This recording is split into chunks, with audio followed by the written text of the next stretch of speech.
Amém. Louvado seja o nosso Deus por tudo aquilo que nós já pudemos fazer diante dele nessa noite, adorando o seu nome, cantando os seus louvores, orando ao Senhor, colocando a nossa vida diante dele, também exaltando ao Senhor com os nossos dízimos e ofertas e tendo a participação dos nossos irmãos que estão sendo recebidos aqui, que foram recebidos com alegria. E a gente precisa entender o que Deus deseja da nossa vida. Por que Ele nos redimiu? Por que Ele nos criou antes disso? Por que Ele nos redimiu e foi nos buscar, mesmo em rebelião contra Ele? Por que Ele entregou o seu Filho naquela cruz por nós? Por que Ele pede de todo homem que reconheça o seu estado de pecado, que se volte para Deus, confessando, crendo em Cristo e confessando diante dos homens? Eu gostaria de falar nessa noite sobre o que Deus quer da nossa vida, um padrão mais elevado do que o mundo pratica. E com isso eu gostaria de convidá-los a abrir a palavra de Deus no Evangelho segundo Lucas, no capítulo 6. E colocarmos os nossos olhos e atenção sobre os versos de 27 a 36. Jesus falando aos seus discípulos. E eu gostaria que você pudesse tomar essas palavras para você, discípulo de Jesus, pessoa que o ama, que o confessa, que o segue, que o tem por Senhor da sua vida. A palavra de Deus nos diz assim, verso 27, capítulo 6 do Evangelho de Lucas: digo, porém, a vocês que me ouvem, amem os seus inimigos, façam o bem aos que odeiam vocês, abençoe aqueles que os amaldiçoam, orem pelos que maltratam vocês, ao que lhe bate numa face, ofereça também a outra, e ao que lhe tirar a capa, deixe que leve também a túnica. Dê a todo o que lhe pedir alguma coisa, e se alguém levar o que é seu, não exija que seja devolvido. Façam aos outros o mesmo que vocês querem que eles façam a vocês. Se vocês amam aqueles que os amam, que recompensa ou que louvor há nisso? Porque até os pecadores amam aqueles que os amam. Se fizerem o bem aos que lhe fazem bem, que louvor há nisso? Até os pecadores fazem isso. E se emprestam àqueles de quem esperam receber, que mérito há nisso? Também os pecadores emprestam aos pecadores para receberem outro tanto. Vocês, porém, amem os seus inimigos, façam o bem e emprestem sem esperar nada em troca.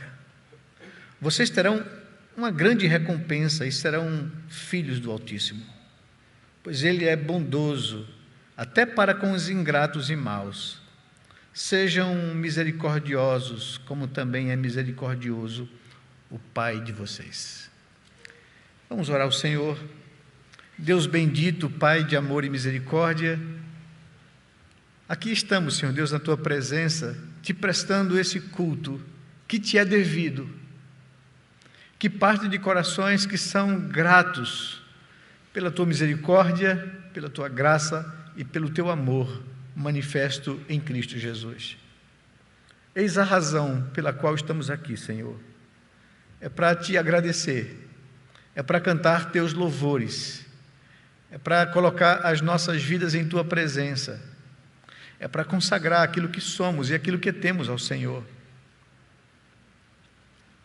Estamos aqui na consciência de que viemos atender um convite do Deus Criador e o Deus Redentor, o Senhor do Universo, que nos convida a estar na sua presença e a gozar da sua presença.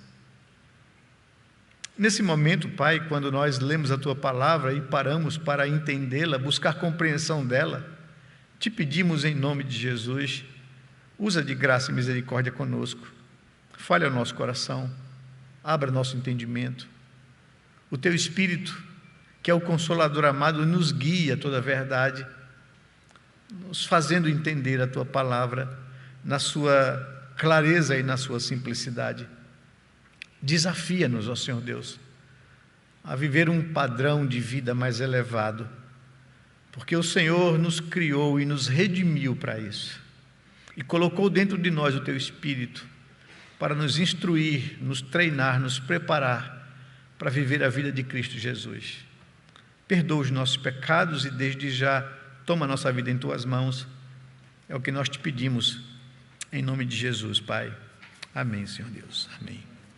Meus amados, o que nós testemunhamos aqui com o recebimento desses nossos irmãos é exatamente a expressão pública de um compromisso que foi tomado já há muito tempo por eles no coração.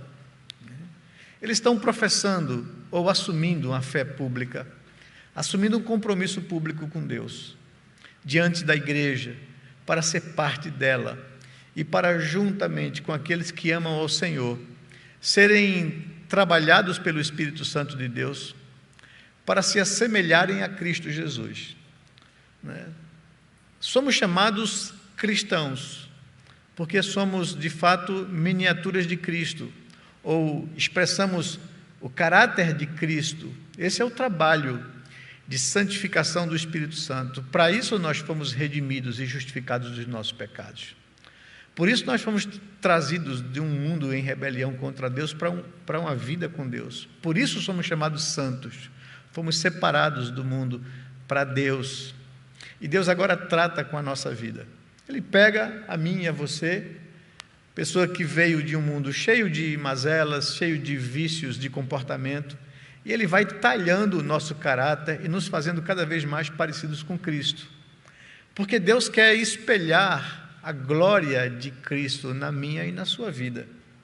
Isso é que é ser um cristão.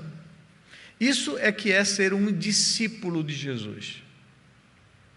E todos nós fomos chamados a esse compromisso, para permitir que Deus opere em nós essa obra de santificação, nos fazendo semelhantes ao Seu Filho amado. O chamado de Jesus, então, ao discipulado é um chamado desafiador. Vai de encontro aos padrões de comportamento que a sociedade humana convencionou. Ele nos apresenta um novo padrão, para que nós coloquemos como alvo da nossa vida e procuremos nos adaptar a esse padrão. Ser discípulo implica em um processo de aprendizado nos padrões de Jesus. Ser discípulo é se tornar um seguidor, um aprendiz de Jesus. Somos treinados por Ele, através de seus ensinos registrados na sua palavra. O Espírito Santo que habita o nosso coração, passou a habitar o nosso coração desde o momento que nós fomos alcançados pela graça, justificados dos nossos pecados. Ele habita o nosso coração. E esse Espírito que habita o nosso coração, habita o coração de todo aquele que arrependido entregou e se rendeu a Cristo. Ele trabalha essa santificação na nossa vida, nos tornando a cada dia mais parecidos com o nosso Salvador, com o nosso Senhor, com o nosso Redentor. É o Espírito Santo que habita em nós e que trabalha o nosso caráter, que nos capacita a viver essa nova vida, esse novo padrão. Não somos nós, não é um esforço humano. Claro que há, de minha parte, da sua parte, deve haver dedicação, entrega, rendição, para que Deus trabalhe, para que Deus mude, para que Deus transforme o nosso padrão convencional de conduta para um novo padrão, o padrão de Cristo Jesus. Esse é o princípio aqui tratado no texto. Quando nós lemos o texto é chocante, desafiador e, aos nossos olhos, impossível. Mas esse é disso que trata Ele está confrontando o novo padrão que ele nos apresenta com o padrão convencional do mundo que nós estamos acostumados a viver. O princípio aqui é esse, o princípio tratado por Jesus: faça aos outros o que você gostaria que fosse feito a você. Tão lógico, tão simples, tão claro, mas também tão difícil, tão desafiador. Faça aos outros, verso 31 é a alma desse texto, desse ensinamento, dessa reflexão de Jesus. Faça aos outros o que você gostaria que fosse feito a você. Esse é o padrão que o Senhor estabelece para a nova vida nele, em Cristo Jesus. É o verso 31 que a gente encontra esse princípio que norteia todo o raciocínio de Jesus aqui. Como quereis que os homens vos façam, assim fazei-o primeiramente vós mesmos a eles. Na sua versão aí, possivelmente. Eu gostaria de destacar 3 coisas que o raciocínio de Jesus nos leva nesse texto aqui. A primeira delas é o comportamento natural, comum, convencional, entre nós e os seres humanos. Ele destaca esse comportamento. Em segundo lugar, ele nos mostra que Deus nos chama a ter um comportamento diferente do convencional, a ter um novo padrão de conduta diante de Deus e buscar viver isso. E em terceiro lugar, Deus quer transmitir a sua natureza a nós, nesse novo padrão de conduta, que não é natural da nossa humanidade caída. Ele quer que aprendamos a depender completamente dEle, e por isso Ele nos traz esse desafio aqui. Então eu gostaria primeiramente de observar o comportamento convencional, natural do ser humano, que Jesus destaca aqui, e que deveria ser ultrapassado por nós. Esse comportamento natural, convencionado nos padrões de relacionamentos humanos, é que eu reajo ao outro conforme ele agiu comigo. Esse é o normal. Eu dou a moeda de troca daquilo que eu recebi. Eu reajo de acordo com a ação do outro em relação a mim. O trato com os amigos e com as pessoas allegadas. Eu devolvo amor a quem me ama. Eu faço bem a quem me faz bem. Eu empresto, eu socorro aqueles de quem eu espero receber em troca. Esse é o padrão comum, convencional das relações humanas. Ou seja, eu espero alguma compensação por minha bondade e presteza ao outro. Eu amo se sou amado. Eu faço bem se me fazem o bem. Eu socorro na expectativa de que, quando eu precisar, me socorram também. Esse é o padrão convencional do comportamento humano e das relações humanas. E o Senhor está tratando sobre isso aqui, e falando que é o comum mesmo, é o normal, é o natural, é o convencional. E Jesus faz um questionamento diante do convencional, diante do comum, diante do natural. Ele faz um questionamento a respeito desses padrões de comportamento e valores. Onde está o louvor disso? É o questionamento dele. Qual o mérito disso? Qual o valor disso? O verso 32, o verso 33 e o verso 34, ele questiona isso. Diz lá, o verso 32, se vocês amam aqueles que os amam, qual o mérito disso? O que é que vocês fazem demais? Se vocês estão devolvendo amor com amor. O verso 33, ele diz, se fizerem o bem aos que lhes fazem o bem, qual a recompensa disso? Qual o valor disso? Ou qual o louvor disso? Se você só está devolvendo bem, por que te fizeram bem? E no verso 34 ele diz, e se emprestam àqueles de quem esperam receber, que recompensa vocês terão? Então ele questiona, ele nos chama a reflexão, se há algum louvor nisso.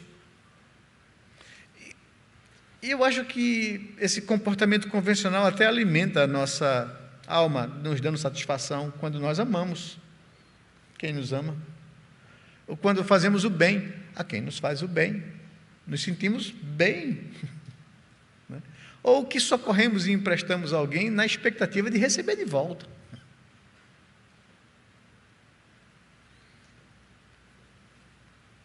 Onde está o louvor disso? É o questionamento de Jesus para os seus discípulos. Não há nenhum mérito nisso.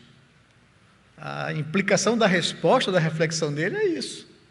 Vocês não estão fazendo absolutamente nada além daquilo que é esperado. Porque é esperado que vocês amem a quem amam vocês, que vocês façam o bem a quem faz o bem a vocês, e que vocês socorram a quem está à disposição de socorrer vocês, ou quem tem condições de devolver o socorro que vocês deram. Qual o louvor disso? Porque até o pecador caído age dessa forma. Não há nada extraordinário nisso.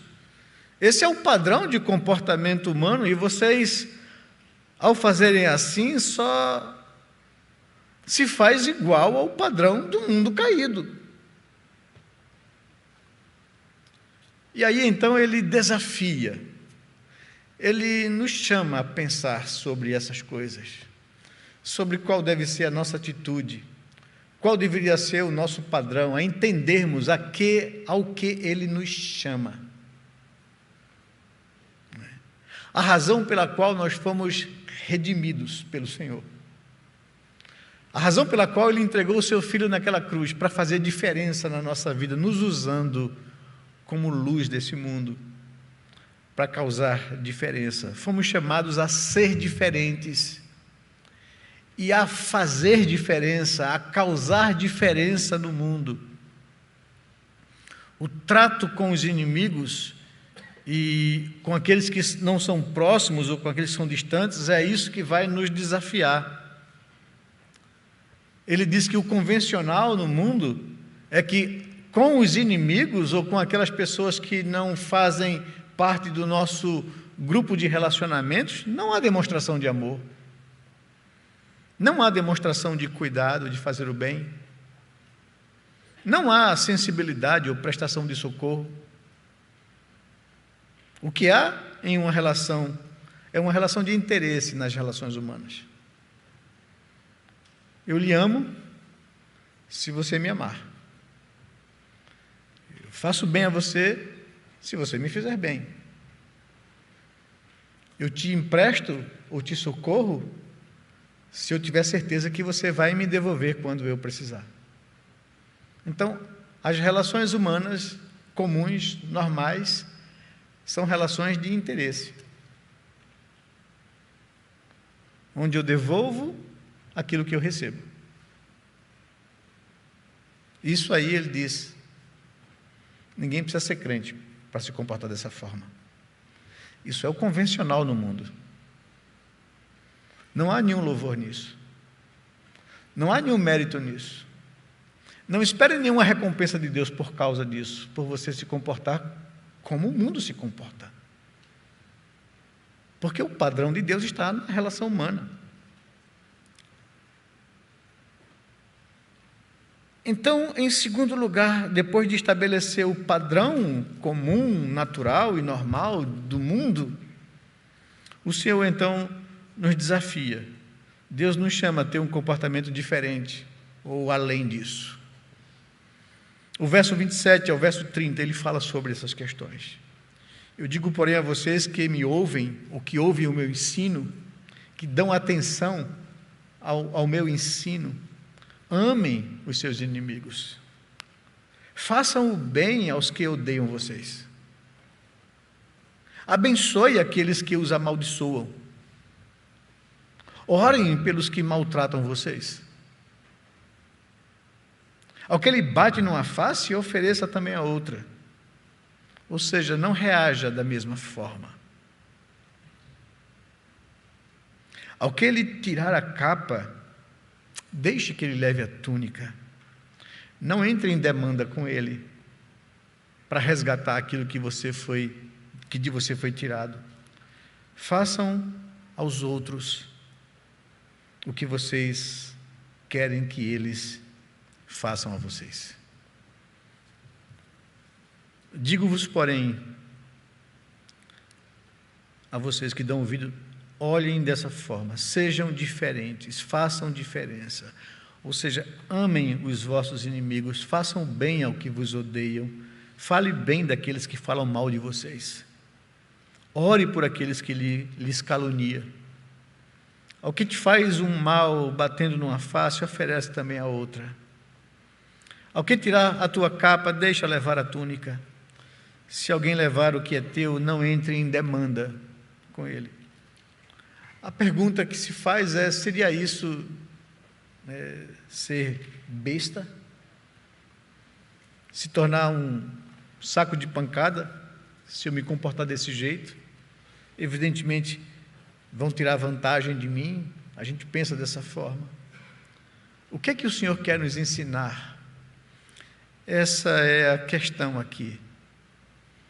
Deus quer transmitir a sua natureza a nós. E esse é o trabalho do Espírito Santo de Deus. Ele quer moldar o meu caráter ao caráter de Cristo Jesus. Ele me chamou desde o princípio, quando nos criou, a sermos conforme a sua imagem e semelhança. E o pecado nos desviou disso, nós nos rebelamos contra isso, nós quisemos fazer a nossa própria vontade lá em Adão. Procuramos a nossa própria glória e não a de Deus. Tiramos Deus como centro da vida e colocamos a nós como centro da vida. E agimos assim, de forma automática, mecânica, convencional. Nós vivemos motivados por fazer com que as coisas aconteçam para o nosso prazer e satisfação. E quando elas não acontecem, nós nos frustramos e reagimos mal.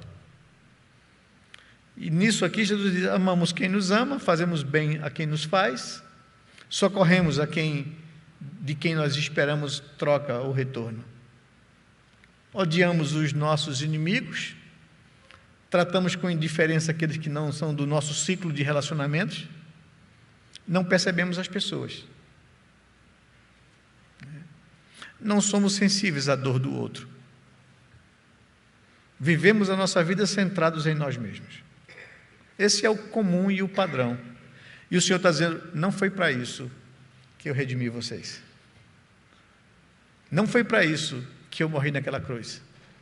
Para que vocês vivam como o mundo vive. Porque que louvor há nisso? Que louvor há? Que valor há nisso? Que mérito você espera receber? Que recompensa de Deus você espera receber se você se comporta como qualquer pecador se comporta? Deus então quer nos transmitir a sua natureza, quer nos moldar ao caráter de Cristo, para que a gente aprenda a depender dele completamente e não de nós, e não das pessoas, mas depender de Deus e não das circunstâncias. Ele nos desafia a pensar sobre isso. Ele quer me ajudar a renunciar a mim mesmo com esses desafios de, ao ser injuriado, não reagir com injúria, ao ser maltratado, não fazer ameaças. E Jesus foi exemplo disso, né? Ele quer que eu aprenda a renunciar os meus direitos, a minha satisfação, o meu senso de bem-estar, os meus ganhos, as minhas vantagens, os meus interesses, para começar a pensar mais alto do que isso, a buscar os interesses de Deus, a buscar as coisas do alto e não as coisas que são aqui da terra. Quando os discípulos, impactados pela vida de Jesus, e principalmente pelo valor que ele dava à devoção com Deus, depois de um dia cansativo, de um dia escaldante no semiárido lá da Galileia, Um dia, debaixo de um sol escaldante, Jesus se recolhia e se separava dos discípulos e ia buscar a Deus em oração. E os discípulos olhavam aquilo e ficavam incomodados com aquilo. Porque o comum da gente é quando a gente tem um dia muito estressante, né, muito cansativo, muito trabalhoso, a gente quer chegar em casa, tomar um bom banho, sentar no sofá e ligar a televisão e ficar lá na caixa do nada, né? E o Senhor era diferente. O prazer dele, o descanso dele, o renovo dele era em comunhão com Deus. E isso incomodava os discípulos. E eles chegaram para Jesus e perguntaram ao Senhor: Senhor, nos ensine isso, nos ensine a orar, porque nós não sabemos orar. E quando o Senhor ensinou a orar, nós temos aqui a oração do Pai Nosso, né? Alguns chamam de oração dominical. O Senhor está instruindo os discípulos a priorizarem as coisas importantes na oração. E ele começa dizendo que há alguns vícios pecaminosos comuns em nós, que nós, ao orarmos, nós, às vezes, somos mais motivados a receber das pessoas aprovação ou atenção, né? Porque quando nós oramos, nós gostamos de que as pessoas percebam a nossa piedade e procuramos orar em pé nas sinagogas e nos cantos das praças com o fim de ser visto pelos homens. E ele diz: tira isso da sua vida, né? Te vacina contra isso. Prefira uma oração particular. Busca Deus no teu quarto, tranca a porta, fica lá sozinho com Deus. E lá sozinho com Deus ninguém vai te ver. Então você não vai ser tentado a querer impressionar as pessoas pela tua vida de oração. Teu pai que ouve em secreto o teu pedido vai te recompensar, vai te ouvir, vai te atender. Mas se você permite que esses vícios pecaminosos permaneçam na sua vida a ponto de você se preocupar com os outros, do que eles vão achar de você, então você vai receber sua recompensa. É o louvor que você quer de homem, você vai ter. Mas se você quiser de fato uma relação pessoal com Deus, se você quer ouvir a voz de Deus, se você quer que Deus atenda a tua oração, que Ele preste atenção à tua dor, então tranca no quarto, vai orar com Deus. Ele que vem em secreto vai te recompensar. E lá no quarto você também evite outra coisa. Não a hipocrisia religiosa dos fariseus, mas evite o paganismo daqueles que não conhecem a Deus, achando que é pelo muito falar que eles vão ser ouvidos. Então não use de vã repetição. Não fique aí tentando achar que Deus vai se comover com sua dor ou sofrimento ou com a sua insistência. Não é por isso que Deus vai te atender. Não coloque isso como valor. Confie na graça de Deus e no que Cristo fez por você na cruz. Mas, evite essas coisas, mas foque no que é prioritário. Quando você for orar, você deve se dirigir a Deus, sabendo que Ele é Pai que está nos céus. E você vai colocar como prioridade as coisas dele na oração.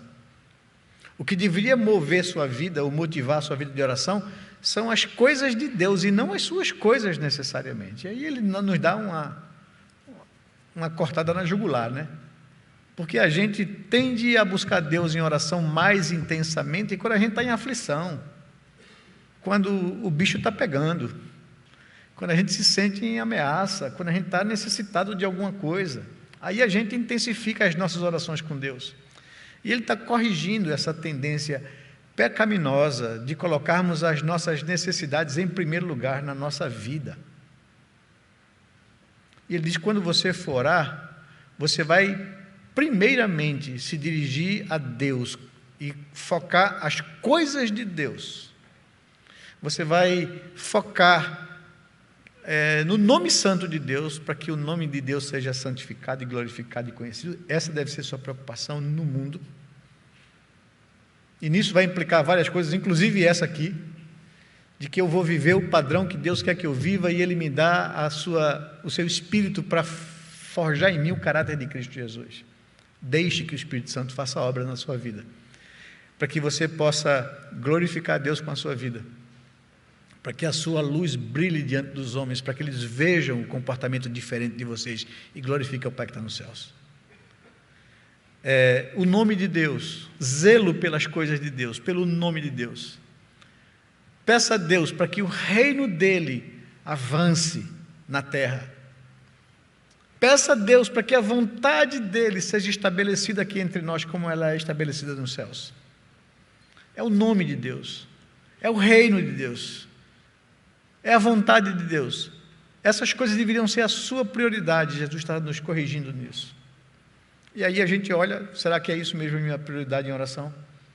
Será que é isso que me faz cair de joelhos diante de Deus?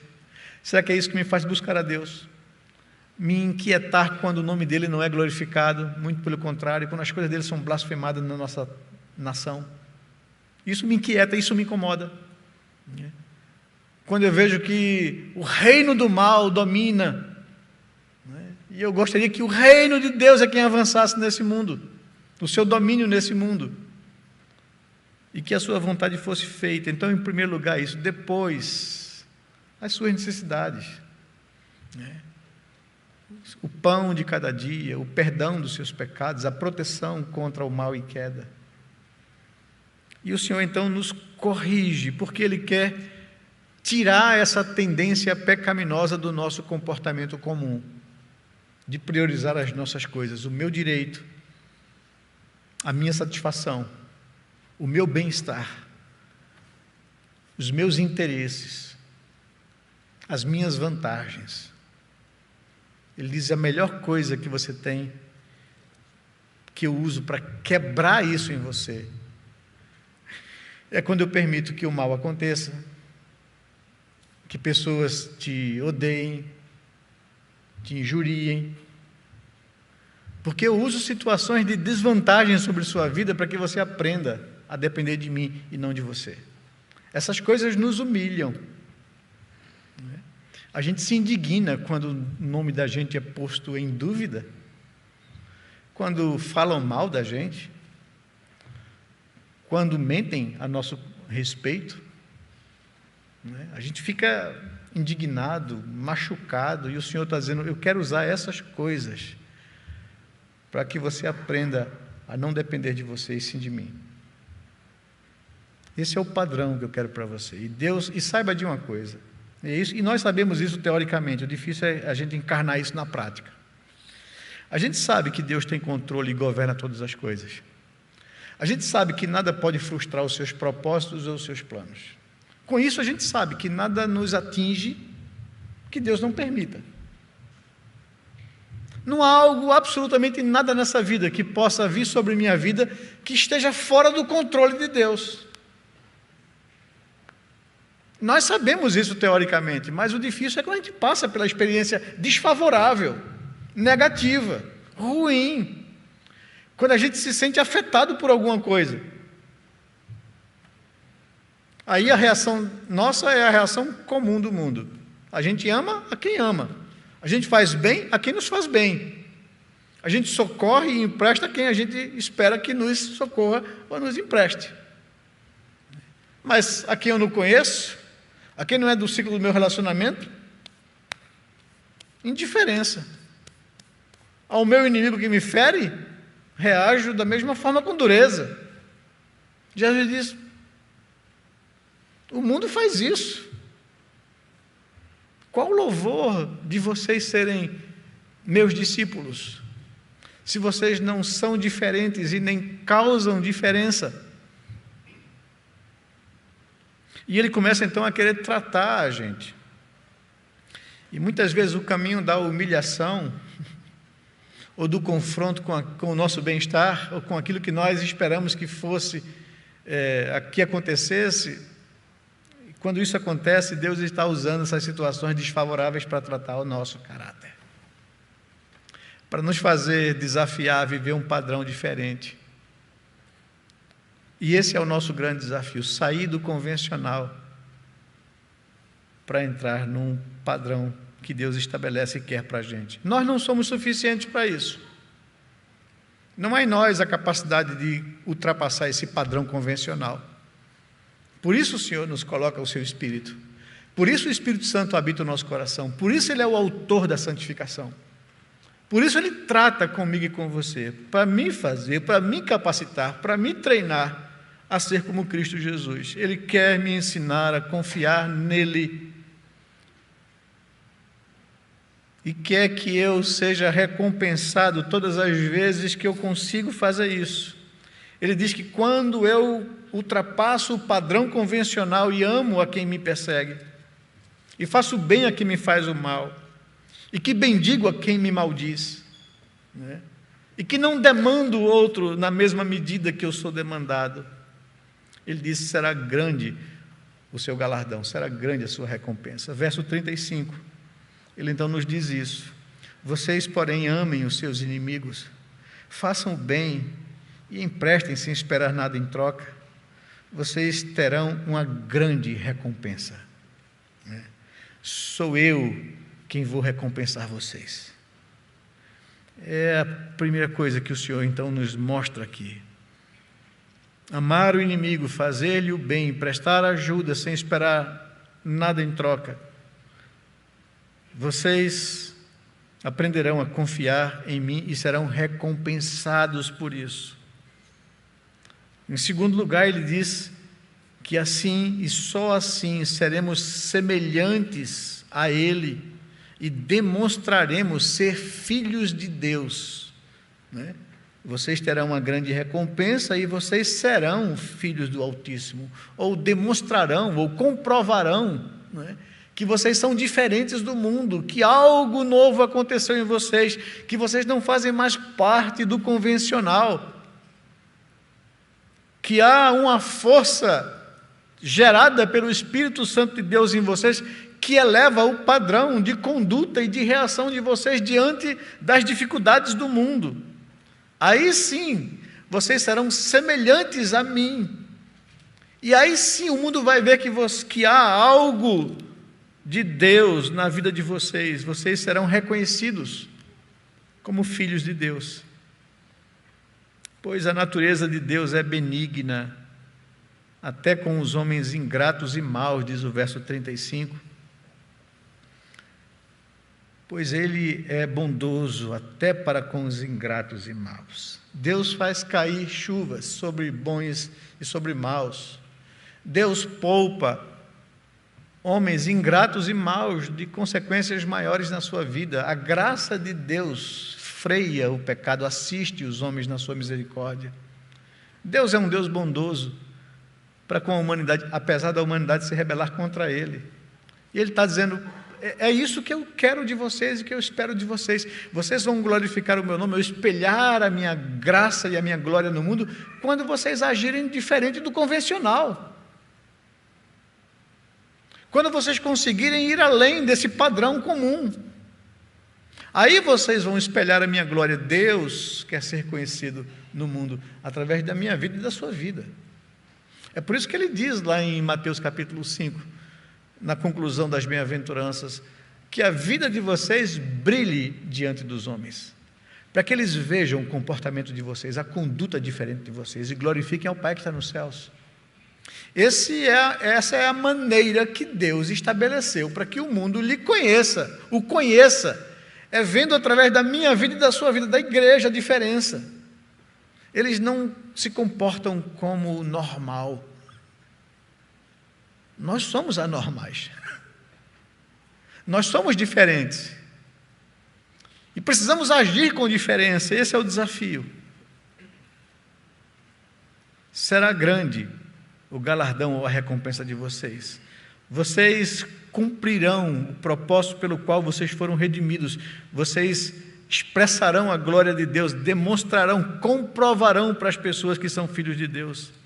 Porque Deus tem uma natureza benigna, até para os homens ingratos e maus. Deus quer nos fazer semelhantes a Ele. E Ele conclui no verso 36, sejam misericordiosos, como também é misericordioso o Pai de vocês, o Pai Celeste. Assim como Deus agiu com graça na vida de vocês, assim como Deus se colocou no lugar de vocês, em Cristo Jesus, Assim como Ele foi misericordioso com vocês, sejam misericordiosos com as outras pessoas. Porque o impacto do amor de Deus vai acontecer na vida através de vocês. A Bíblia diz que os anjos quiseram reivindicar esse privilégio de anunciar a boa nova, não só na fala, mas na vida. E o Senhor reservou isso a homens, a mim e a você. E esse é o trabalho de Deus. É isso que nós chamamos de discipulado. Deus está santificando a minha vida e a sua vida. Deus está transformando a nossa maneira de enxergar o mundo, de reagir ao mundo. Deus está nos trazendo a um padrão de conduta e de vida maior do que o normal, do que o convencional. Do que fazer bem a quem faz bem, isso pecadores fazem. De quem amar a quem ama, isso pecadores fazem. De quem socorrer e emprestar a quem está precisando, isso o mundo faz. Que louvor há nisso. Eu chamo vocês a amar a quem persegue vocês, a fazer o bem a quem lhe faz o mal, e a tratar com graça e misericórdia a quem te persegue. Aqui eu pergunto a você, meu amado, como tem sido o teu padrão de conduta em seus relacionamentos? Ele é convencional? Ou ele é mais além do que isso? A quem mais você se assemelha? Ao padrão do mundo ou a Cristo? Que quando trajado, não revidou com o traje. Quando maltratado, não reagiu com ameaças, mas entregava-se àquele que julga retamente. Dependeu de Deus. De quem você depende? É de você ou é de Deus? É sobre isso que eu queria que nós pensássemos nessa noite, avaliando a nossa vida, chegando no final de mais um ano, não é? A quem eu me assemelho? Ao mundo? Ao normal, ao padrão natural ou a Cristo? Eu queria te convidar a pensar sobre isso, nesse final de mais um ano de vida, para que a gente possa pensar sobre o que Deus quer da nossa vida e se nós temos tido consciência disso, se nós temos tido a convicção da razão pelo qual nós somos cristãos.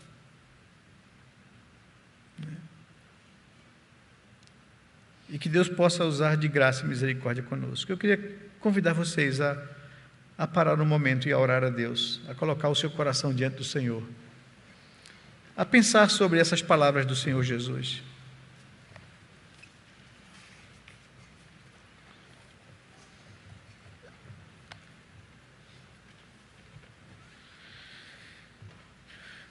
Como ser cristão sem necessariamente ser um religioso? Como viver a minha vida como discípulo de Jesus e não apenas como membro de uma denominação?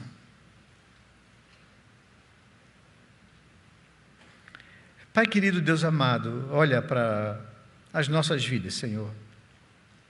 Diante da Tua palavra e desse desafio que o Senhor Jesus nos impõe a pensar, a refletir, a gente queria medir, avaliar, colocar diante do Senhor com sinceridade como nós temos vivido, se o Evangelho que um dia nos alcançou tem de fato nos ajudado a repensar os nossos valores, a nossa percepção de vida, de relacionamentos.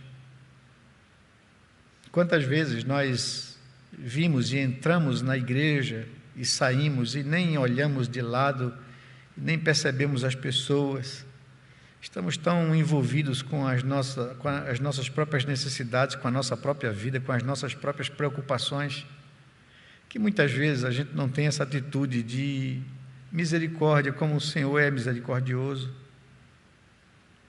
Muitas vezes nós permitimos que o nosso coração se torne insensível e não percebemos a dor do outro. Estamos tão preocupados com as nossas próprias dores.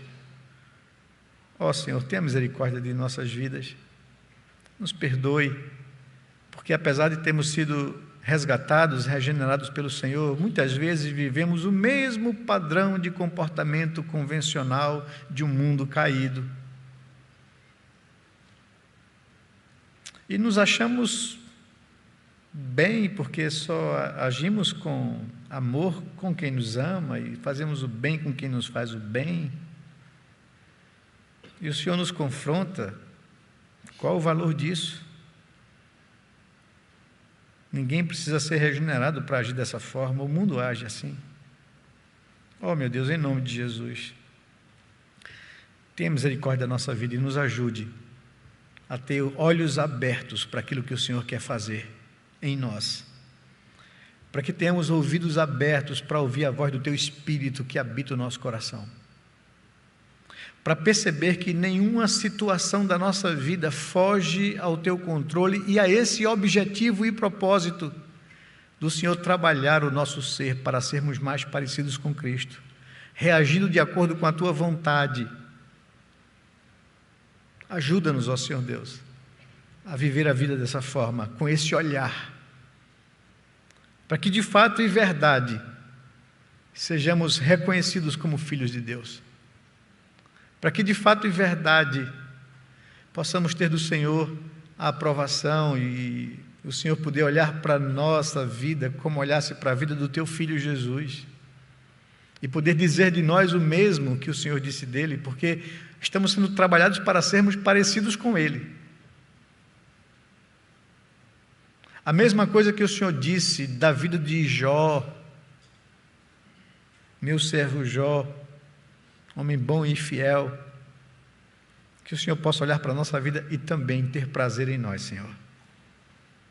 Trabalha o nosso coração, perdoa os nossos pecados, nos lava, Senhor Deus, dessas insensibilidades e desse padrão de comportamento humano, onde a gente coloca na gente a justiça e o valor.